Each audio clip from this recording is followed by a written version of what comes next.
So let's get things underway, and welcome to you all and thank you for joining today's session, giving up some time for what we've titled One Voice, One Hope, a national collaborative for suicide prevention. Now, many of you may well be familiar with me, but just quick background that I'm the founder and director of the Jordan Legacy, a registered community interest company, and former leadership and management consultant and trainer. Now, of course, a speaker and suicide prevention advocate and co-author of Moving Towards a Zero Suicide Society, which was an action research project and report put together in partnership with our former collaborative partner, Paul Vittles. And I'll talk a little bit more about that during the session. Many of you will be familiar with my story and, of course, Danielle's story as well, that our journey into the world of suicide prevention was like many of you probably attending this session today, that we were thrust into the session, into this space. And on December the 4th of 2019, when I received a call that Jordan, my 34-year-old son that you can see in the photograph here, which was taken actually only a few weeks prior to his death, very tragically took his own life at the age of 34. My world changed, and within several months, in August of 2020, I founded the Jordan Legacy to see what we could do in terms of working towards a zero suicide society, which in our view is one that is willing and able to do all it can to prevent all preventable suicides.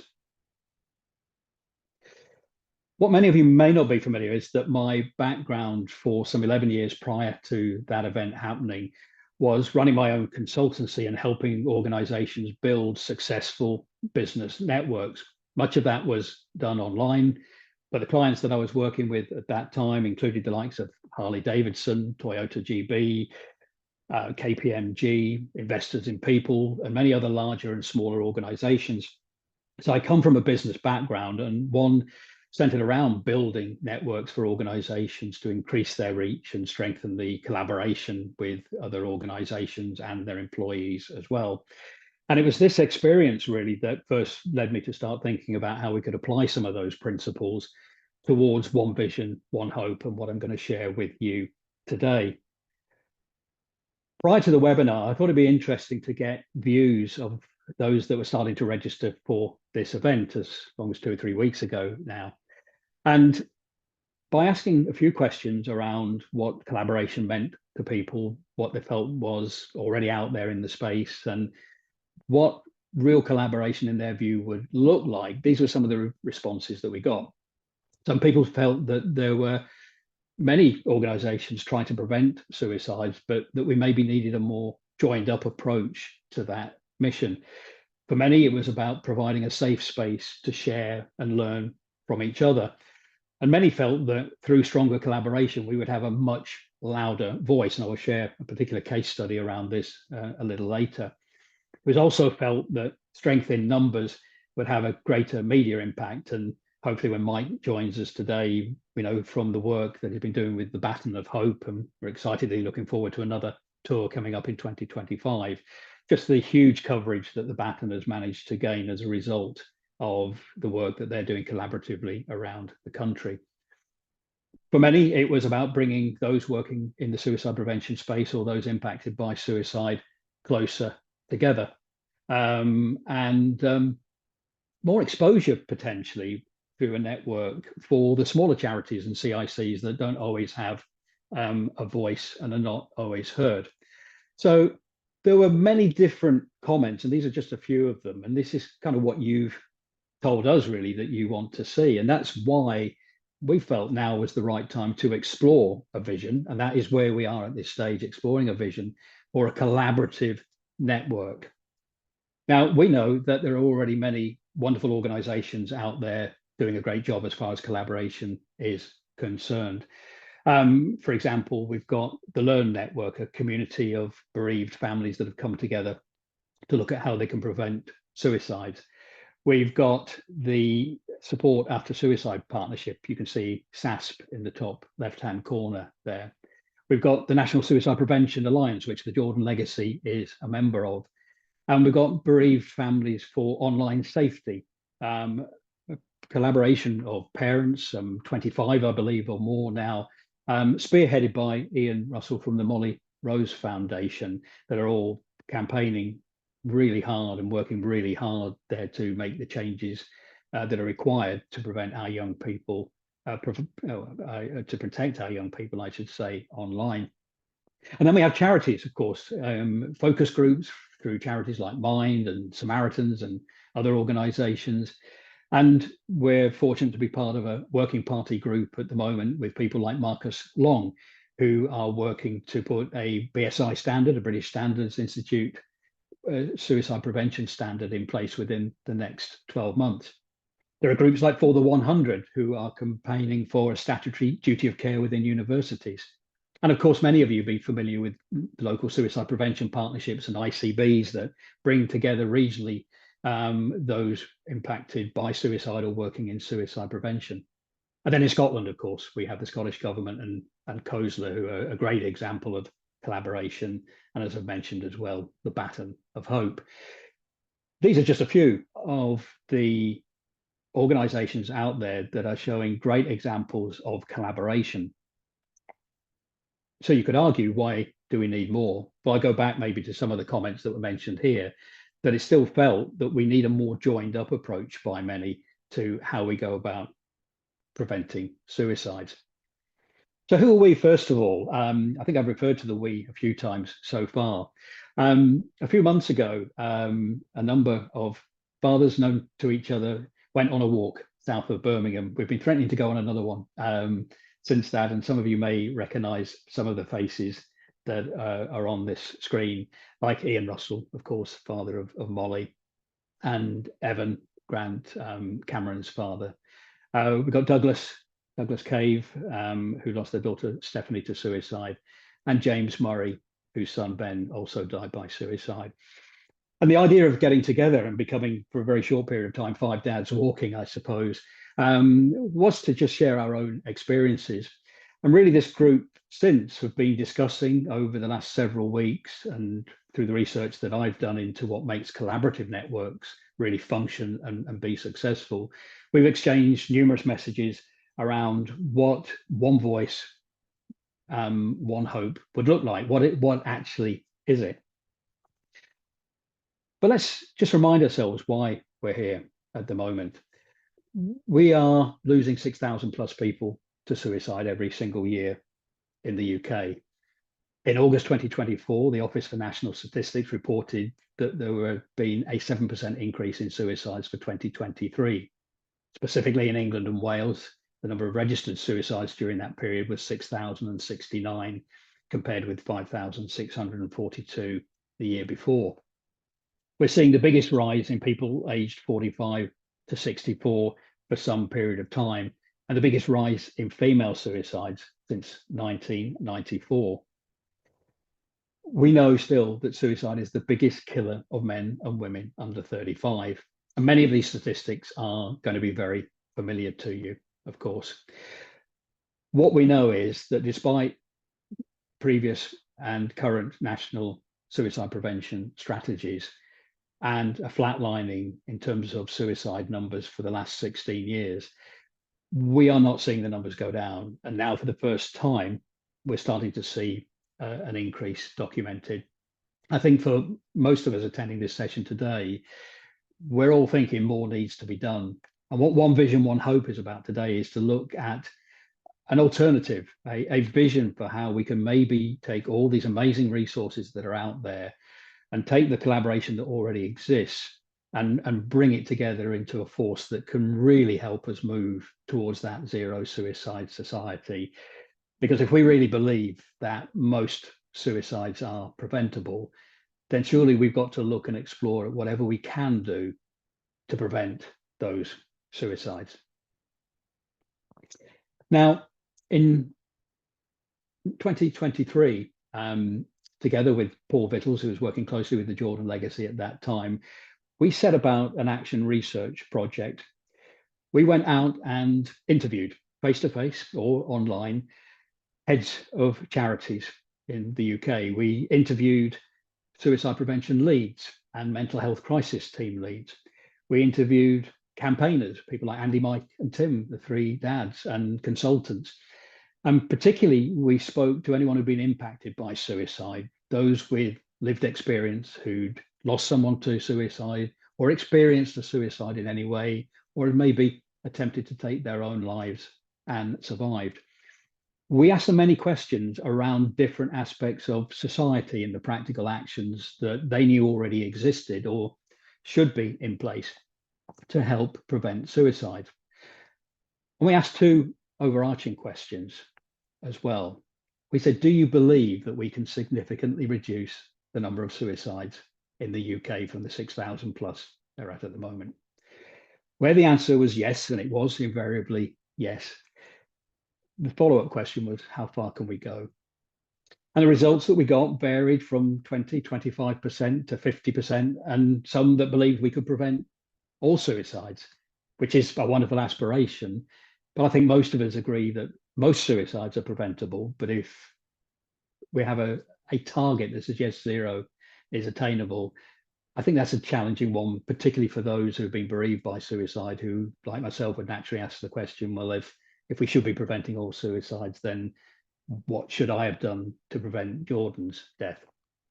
But we know it's an aspiration. We know it's a philosophy. It's a framework that says we won't accept striving for anything less than zero. And for years now, we've had national government strategies that have set goals of 10% to reduce suicide, and of course, never reached those particular targets. So the report was published. The answers to all those conversations that we have were published in an 84-page report on July the 11th of 2023, which happened to be Jordan's 38th birthday and was deliberately chosen as the date for publication. Within that report, we looked at different aspects of suicide prevention within workplaces, within education, within our communities, within the NHS mental health care space. We'd even campaigned that year to have a national suicide prevention office put in place by the government. We didn't reach the lofty heights of some of the petitions that have been put out there, but we did get over 10,000 signatures, which showed that there was a strength of feeling that there should be a national suicide prevention office supported by local suicide regional partnerships as well. And as we looked at each piece of the puzzle that we ultimately used to represent that detailed report, we looked at things like how we support people who have suffered any form of trauma and loss, those suffering from long-term physical health issues. How do we get better at providing safer spaces within our community and better access to mental health care services? So each part of the puzzle represented a practical solution within our society that, if we focused on and worked on, would help collaboratively reduce the number of suicides. What we also included within that puzzle was a missing piece. And the missing piece was, what else could we do that we don't know about? What haven't we learned yet about suicide prevention? What is there out there, maybe outside of the suicide prevention space, that we could bring in? And in a way, one vision, one hope, taking the principles in some ways of business networking, is that idea that comes from slightly outside this space. At the foundation of this report and this approach, of course, is lived experience stakeholder agreement. I think most of us would agree that the contribution of people with lived experience cannot be ignored. And it's wonderful to see that increasingly we are seeing more and more involvement through organizations like the National Suicide Prevention Alliance and others, where people with lived experience are being invited. We also, as you can see in the block of the puzzle at the bottom left in red, is that we need an approach that recognizes that everyone is a priority for someone. Our national suicide prevention strategies are limited to a degree by budgets. We understand that. But what we start to see time and time again is that priority groups are given support and focus. And the groups that were a priority for the previous strategy are no longer given that focus or the funding. In an ideal situation where we all collaborated and all came together, everyone would be a priority for someone. What we also need to understand and consider is how we learn from each other, how we share the resources that we all have. And to the right of everyone is a priority for someone on the puzzle is continuous systemic action learning, a philosophy taken from Ed Kofi and the team and the Zero Suicide Framework, as it became known in healthcare, that was applied in Detroit at the Henry Ford Healthcare Systems, where we continually learn, apply what is working well, and remove what doesn't work well. And it's this foundation, it's this report that has led to the thinking behind One Voice, One Hope. So what is One Voice, One Hope? Well, I say it's a vision. At this stage, it really is a vision of a free network to join, providing a psychologically safe space for those impacted by suicide to work collaboratively on different areas of suicide prevention. It's about strength in numbers to increase the reach and visibility of individual and collective projects and campaigns, and provide a voice for those who don't usually have one as well, which we feel is really important. As I mentioned, it's having lived experience at the foundation, those who have been bereaved, those who have attempted suicide and survived, and those who have witnessed a suicide or a suicide attempt. It's a network of individual community networks as well, smaller groups working collaboratively on different areas of suicide prevention, the pieces of the puzzle that we looked at just a moment ago, and all feeding into a central national network. But it's importantly about embracing and honouring what has been achieved by other collaborative groups and applying this learning to One Voice, One Hope. And it's an opportunity to potentially drive change more quickly through action-centred community leadership. I'm going to pause for a second now because Danielle will no doubt be messaging me somewhere to remind me that I had a little interactive moment planned for the session today. And what Danielle's going to do is she's going to share a link to an online poll. And the poll will form a word cloud. And if I can manage the technology, and there's no promises about this at all, we'll show the results of this towards the end of the session. But some of you will be familiar with these word cloud type polls. So we're going to be looking for one word or at the most 2-word answers from you. But it's to ask you what comes to mind, or the one thing that comes to mind for you when you think of the word collaboration. So Danny, I'm going to ask you, because you've no doubt been trying to message me ferociously here to remind me to do the poll a couple of slides ago, but I will get Danielle just to pop that link into the chat, and just feel free to put 1 or 2 words into the response. If the technology works, then we'll all be good. Now I am just going to just do a double check because we're still missing Tanya. And we're missing Mike, I think. I'm here. Oh, Mike is there. Oh, Tanya's there. Oh, Tanya, hi. I was doing a search for you in the bar.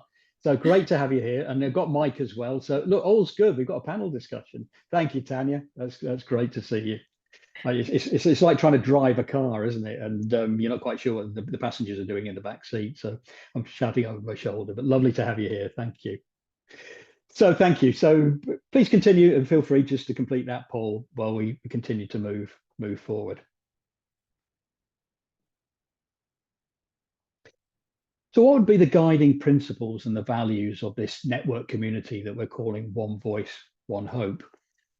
Well, its mission, I believe, would be to unite communities, organizations, and individuals in a coordinated effort to prevent all preventable suicides. The guiding values would be one of respect, humility, trust, and compassion. And it would enable members to be able to share their own stories and have their voice acknowledged, respected, and heard. Again, something we feel is very important and can often be lost within collaborative groups sometimes. It would also be an environment that supports members in achieving their own individual or organizational goals. And what I mean by this is, I think we can have our cake and eat it. I think we can be part of a collaborative network and contribute to that at a level that we feel really comfortable with, but not losing track of our own personal missions and our own personal charities and CICs or organizations that we run that are really the main reason why we started working in this space in the first place. It's about also, though, providing members with a sense of being able to contribute to the bigger picture. It's a community which individuals and organizations would want to aspire to join and importantly remain a part of, and really knowing that they're contributing towards the bigger common mission.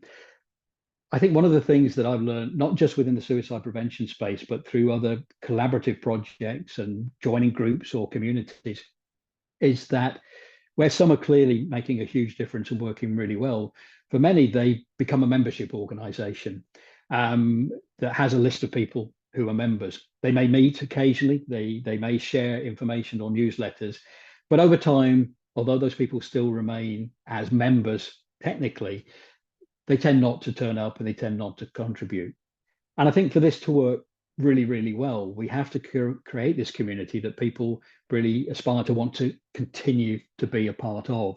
And only by involving everybody to the best of our capabilities and making them feel they are part of something very special and unique can we achieve that. I think that's really important. Therefore, everyone is really a priority for someone here. The framework and the vision.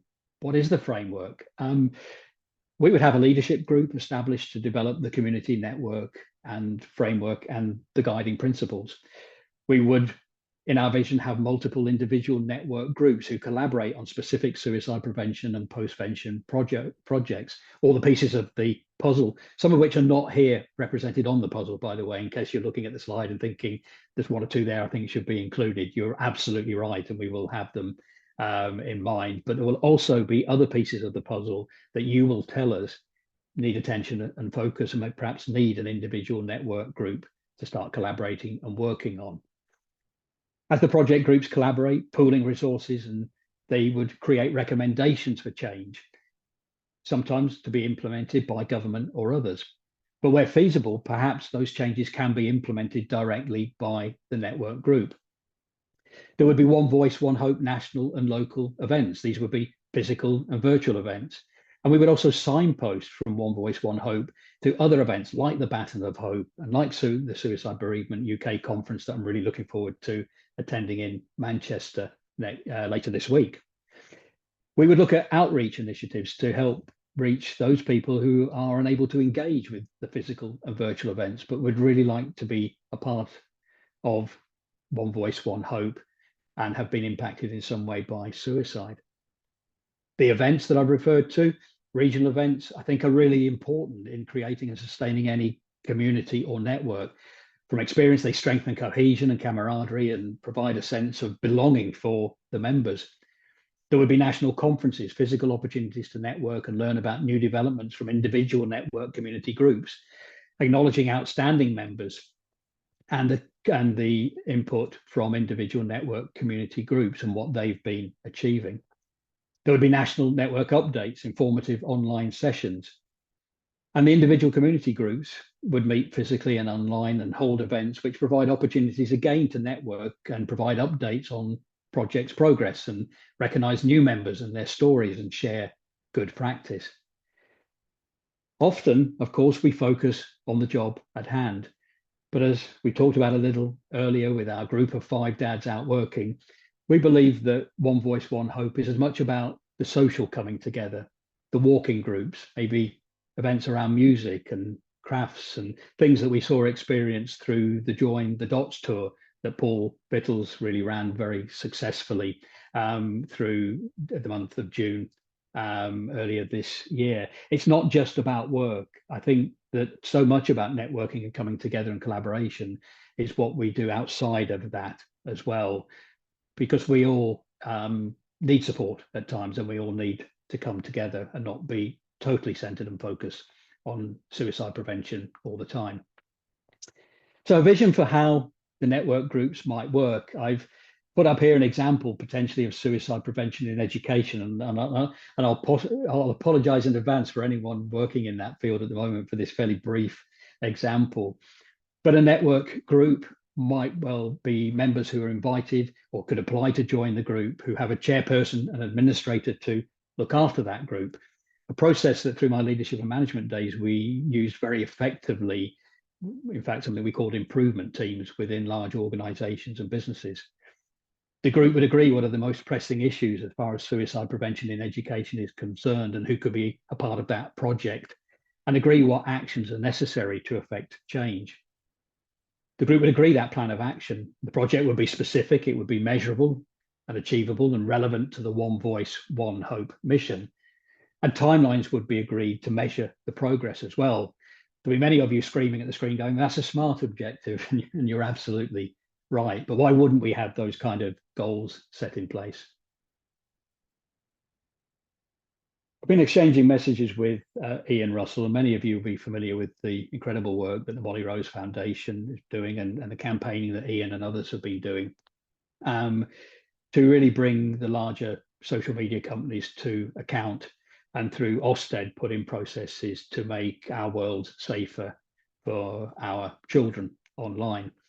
And I asked Ian about the Bereaved Families for Online Safety group that has come together and what he felt he'd learned from that and what he had achieved. And he said that just the learnings and the understanding amongst the members of that group have been a big positive, and it's meant that joining forces, our collective cause have been better heard. And this has also engendered a realization that together we can make a positive difference, which in itself is a huge statement and a huge positive. I asked what challenges there were, and he said there've been a few, of course. He said the main one, of course, is allowing for diversity of opinion while sharing a common message, something that we all need to consider as part of One Voice, One Hope. But the biggest specific positive that Ian pointed to was the requirement for access to a child's data after death to be included in the Online Safety Act. And Ian said, I don't think this would have been adopted without the amplifying voices of many others. So again, we know collaboration works. We know it can make a difference. This is not saying that we're not collaborating now. This is about saying, how can we build upon what already exists and strengthen this and collectively make a huge difference nationally. That's our vision for One Voice, One Hope. And I'd like to invite into the room now Tanya and Mike and Jake. Thank you. Hi, I'm Tanya Mowaha. So I'm a lived experience suicide prevention advocate. And what I mainly focus on is the intersectionality between suicide prevention and other intersectional identities, such as cultural background, ethnicity, disability, and then also kind of mental ill health as well. And then I'm also the founder of Championing Youth Minds, which is a youth-led peer support community focused on educating and empowering young people to take care of their mental well-being, and then also a trustee of the lovely Baton of Hope. Fantastic. Thank you, Tanya. And Jake. Yeah, I'm Jake Mills. I'm the founder and chief executive of a national mental health charity called Chasing the Stigma, which is a charity that I created myself following my own struggles with my own mental health, which actually led to a suicide attempt 11 years ago next week, I think.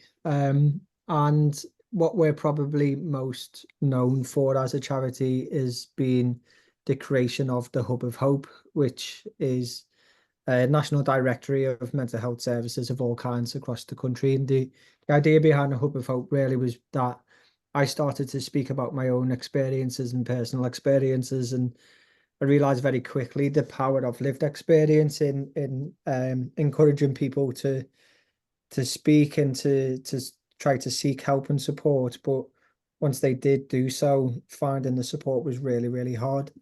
And so I wanted just to create a platform that could be as easy as finding a kebab place or a taxi, because that's the references of my life. But being able to just type in to an app or a website where you are and what you're looking for help for, and to find that support. So now the Hub of Hope, which is a free app and website, hubofhope.co.uk, is the biggest mental health directory of its kind in the UK. We've got over 14,000 services listed on there now, and it's growing by the day. So that's a little introduction into me and what we do. Brilliant. Thank you, Jake. And please leave a comment in the chat if you're familiar with Hub of Hope. I'm sure a few people are going to leave a comment there. Thank you, Jake. And Mike, a few people might have heard of you. Thanks, Steve. Yeah, I'm one of the co-founders of Baton of Hope, along with yourself, Paul Vittles and Ian McClure. I lost my beloved son, Ross, to suicide in February 2021. Ross left behind a long letter saying, please fight for mental health. The support is just not there. And what he meant was that he struggled with severe depression for 10 years and went to ask for therapy and was put on a 6-month waiting list. And he managed to struggle on for another 2 weeks before he took his life. It was my privilege to meet you, Steve, in the aftermath of losing Ross, and really receiving your wisdom and support and mentoring. The Baton of Hope is, Tanya will smile because it's one of my favourite phrases. It's a fledgling charity. In the short time that we've been registered with the Charity Commission, we've introduced something called the Workplace Pledge, which is a kite mark of best practice when it comes to suicide prevention in the workplace. We also carried out a tour last year, 12 cities in 12 days, ending up at number 10 Downing Street, carrying the beautifully designed and made baton. And we're planning another event, bigger, next year, 20 locations all over the UK. And we always say that the Baton of Hope doesn't belong to us, it belongs to you, it belongs to everybody. And against the backdrop of so many years of stagnation in terms of the suicide statistics, we believe at our core that collaboration is certainly part of the answer. And I agree with you so much, Steve, that it doesn't mean that we have to surrender our own identities as charities and become one great big beige blob, but that we become smarter in uniting on at least the odd occasion. But yeah, I'm really looking forward to hearing what everyone's got to say, and thanks for inviting us. Not at all, no, thank you for coming along. We're really looking forward to the tour, not least the fact that Leeds is only down the road from me, and I know that a little better than Sheffield, as you know, Mike, having got lost on the route last year. But no, thank you all for joining us. I suppose an initial question to kick things off, and anyone who'd like to step in here, Mike, you've alluded to the fact collaboration is important yourself, but maybe Jake and Tanya, in your view, what makes collaboration so important, do you think, particularly in suicide prevention? I think, that fact, Steve, that, the figures have stagnated now for 15, 16, 17 years. And I think, we haven't managed to bring them down, as we all know. And I felt after we lost Ross, it seemed to me that there was almost a degree of self-congratulation that things were okay, that we were on the right track. And I just couldn't understand that at all. And I think collaboration, for me anyway, starts with the recognition that something has to change. And it starts with the recognition that whatever it is that we've done for the past 15, 16, 17 years has not worked in terms of saving people's lives. And I think once we recognize that and recognize the fact that we have not been where we should be on the national agenda, then you come to a point where you realize that we can't do this individually, we can't do it separately, we can all do our own bit. And I remember the very first conversation with you, Steve, when we asked ourselves, what can we as bereaved dads do to kind of restore hope, bring hope to, I don't know, the girl in a bedroom on a laptop who's being bullied, or the guy who's in a car on his way to yet another meeting and can't face the world. How do we, reach people like that? And I think, we do have to probably give a little bit, each one of us, of ourselves and of our organisations, so that we are pooling resources for the greater good. I don't agree that, competition is necessarily a bad thing. It is not in and of itself a bad thing. And no matter how much we try to eradicate competition, we won't do it. It's not human nature.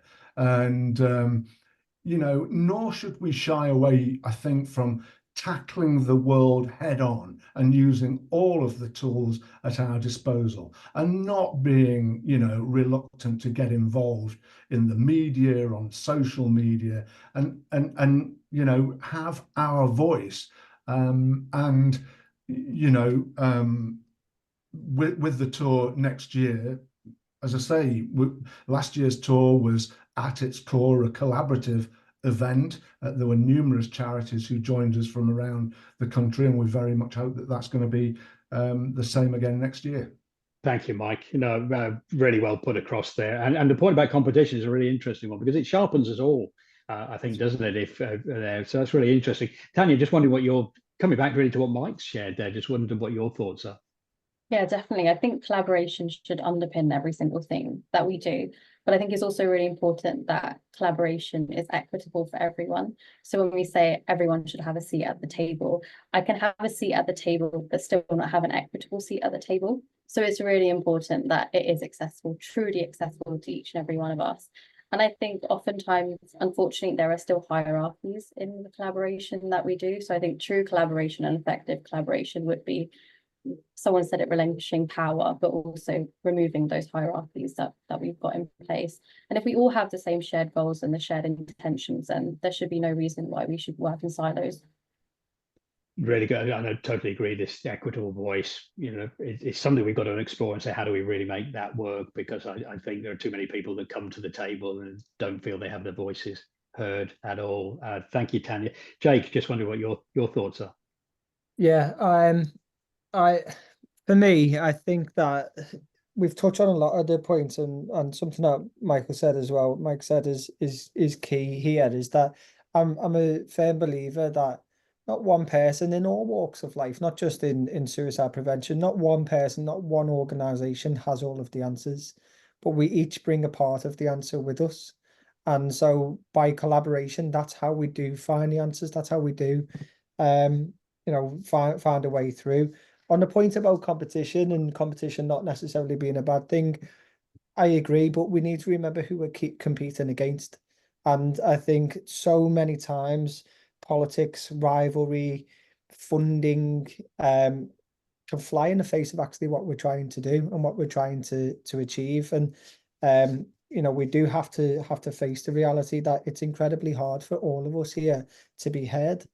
And so while remembering who we're competing against, or at least who we're trying to be heard by, collaboration can give us all a platform to be heard by the right people and to support each other, to do and achieve what we're actually going out to achieve. No, thank you, Jake. I totally agree with what you're saying there. Look, here's a question. This webinar is one vision, one voice. Sorry, I nearly did the Queen song then. One voice, one hope. It's suggesting that there's a need for a collaborative network like this. So let me kind of put that question to your, you know, is there a gap? Do you think? Is there a need for the kind of thing that we've shared today? Tanya, I'll just come back to you on that initially. Yeah, definitely. But I think it's also really important, if we're creating a collaborative community and a collaborative framework, that once again, it's accessible to those groups and those individuals who perhaps collaboration isn't touching at the moment.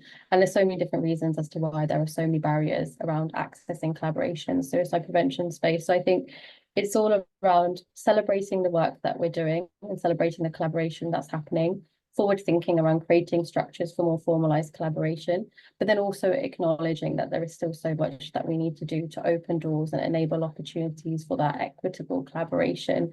And also acknowledging that we can do better and we should do better. And we can do both things at the same time. We can celebrate as well as, you know, thinking about the more that we could be doing. Absolutely, no, totally agree. Mike, same question really. Do you think that there is a need and a gap for what we're discussing today? Absolutely. And, you know, primarily, I think at national level, I don't know about you, Steve, but again, after we lost Ross, I felt that there were certain individuals who'd been selected, who'd been picked out of the suicide prevention movement, if you want to call it that, and given a seat at the top table of politics.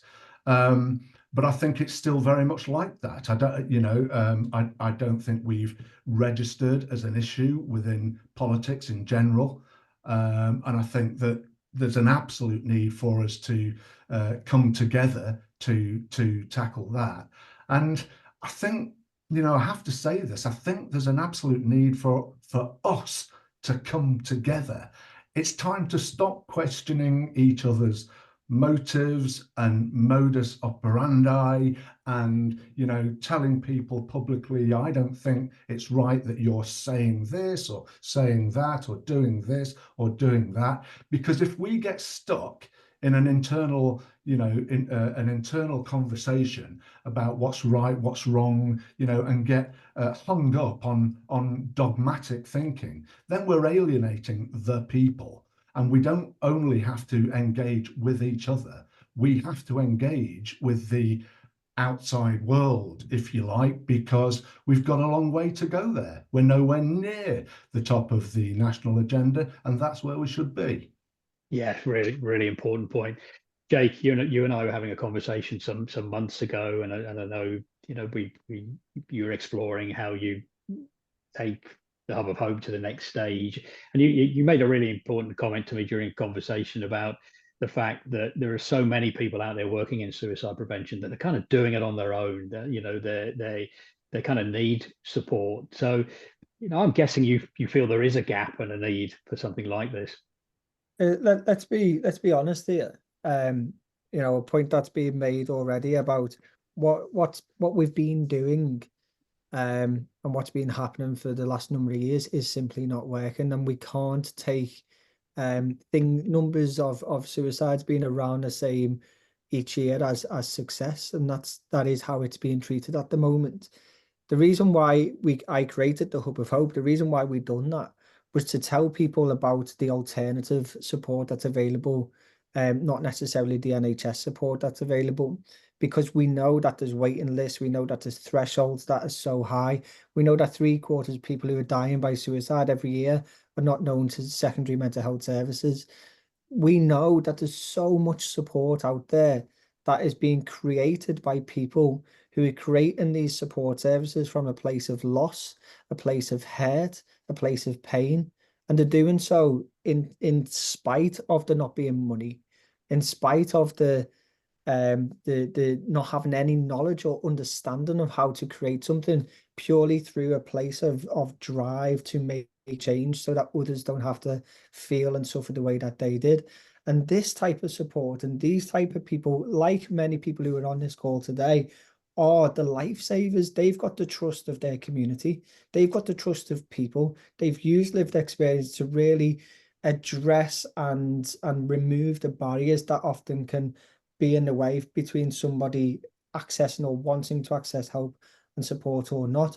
But these are the people who are having to do it with no money, with no support, without actually being heard at all. The insights that people can have, that decision makers can have, policy makers can have, commissioners can have from the insights of people on the ground. That's exactly who everybody should be listening to. And I think by creating, as I say, by creating the Hub of Hope, that's what we wanted to do. But what we didn't want to do, which we're hands up, we're in danger of doing, is pushing downhill. We have NHS, we have government, we have Department of Health writing the Hub of Hope into the National Suicide Prevention Strategy. We have NHS England putting us on their website, on NHS UK, on the app. None of them pay us for that, but that's a conversation we'll have another time. But what I'm very conscious of is that they don't support us to do that, and they certainly don't support the other organisations that we list on the Hub of Hope to be able to run their services. So there is a big danger here of pushing downhill and saying go to these support services, which on one hand is good that people can go and find that support, but on the other hand, these type of organisations need to be heard and they need to be funded to do what they do, which is crucially important, not only for people keeping people well in their own environments and their own neighbourhoods, but preventing people from sitting on a waiting list, feeling like there's no hope for them. No, thank you. Really well. I saw a few here's popping up on the chat there, Jake. Thank you. We're coming towards already the final 5 minutes. I'm going to ask you almost for a one-word answer here, and then I will put up the one-word answers on the screen. Thank you for everyone who's been completing the word cloud poll there. But in terms of a collaboration of the nature we're talking about here, if and this might be a hard question to ask each of you, and it really need a brief answer on this, but if there's one thing you hoped that this form of collaboration might achieve, Mike, what would that be for you?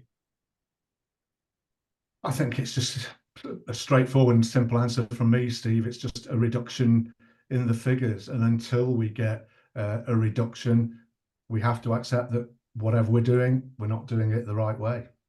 You've really set Tanya and Jake up now for a difficult follow-up to that answer there, Mike. But yeah, I think ultimately, I think everyone on this call is going to share that view. Yeah, Tanya, I mean, what was the one thing you would hope that stronger collaboration might achieve? I won't repeat what Mike said, but I think something else is more diverse, inclusive and equitable representation and collaborative involvement. Yeah, a great point. Thank you, Tanya. And Jake? Yeah, for me, it's representation of the reality of what is happening on the ground, and what we need to be doing to make a real difference, and being heard for that. Good. I mean, thank you all, Jake, Mike, Tanya. I really appreciate you joining us today, and some really powerful insights actually. And I'm sure there's a lot of people who've been nodding along to everything that you've said so far. So thank you. I'm going to share the screen just for the final couple of slides now. I will share this actually as part of the follow-up email via Eventbrite. But thank you to everyone who's completed the word poll. But look at some of the words that are really standing out here. Words like strength, togetherness, together, transparency, working together. Fairly common themes appearing in the larger type there. Words like united and sharing. So yeah, some real commonality already in some of the responses. But thank you all, and I will share this word cloud result with you all as part of the email follow-up. So as we just come to the end of the session, the question I suppose is, will you join the conversation? Would you like to be part of this conversation going forward? The intention is from today was just to present a vision of what One Voice, One Hope could look like. There will be a period of general consultation for anyone who would like to be involved in that. That will initially take the form of a post-webinar survey that you can opt into. That will come out to you this week. We will then communicate the feedback. What have we learned from that survey? With that information, through further consultation, I'd like to be in a position where by January the 1st, which even to me seems a long way away, but these things do take time alongside everything else we're doing. I'd like to be in a position that with consultation, if we feel this is something that we can take forward, that by January the 1st of 2025, we can take that forward.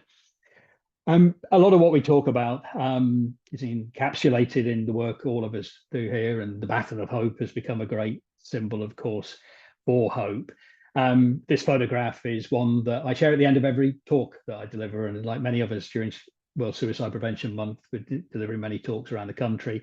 And it's a photograph of Jordan taken sitting on a gate in 2015, in fact, June 2015. We'd been out for a walk, his stepmother, myself and Jordan was living with us for a period of weeks at that stage, having first been diagnosed with clinical anxiety and depression.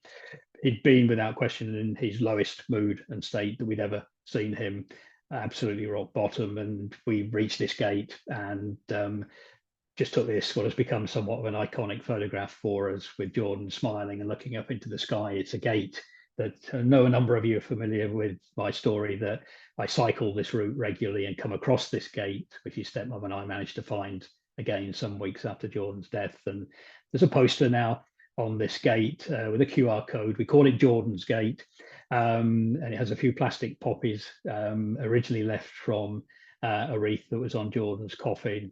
Lightening the mood slightly, I should say that some months ago, I arrived at the gate on one of my usual cycle rides to discover that the cows in the farmer's field had eaten all the plastic poppies. I just really hope they had severe indigestion afterwards. So I bought some more on Amazon, and the farmer has been very good over the last 4.5, 5 years nearly now to allow us to keep that poster on the gate. But it's a place I cycle to and go to and have a chat with Jordan on my cycle route. But that glimmer of hope that you can see Jordan's face is the glimmer that we all need and carry with us in the work that we do. I know this is a tough month for everybody, particularly out of many tough months that we all experience. I want to thank you all for joining us today, and particularly again to Jake, Tanya, and Mike for being part of the panel discussion. I hope this has inspired you. I hope this has given you hope, and through the coming weeks as we reach out to you for your input and look at the chat messages today, hopefully together with one voice we can create that one hope we're all looking for. So thank you all for joining today's session. Have a great rest of your week, and look forward to keeping in touch.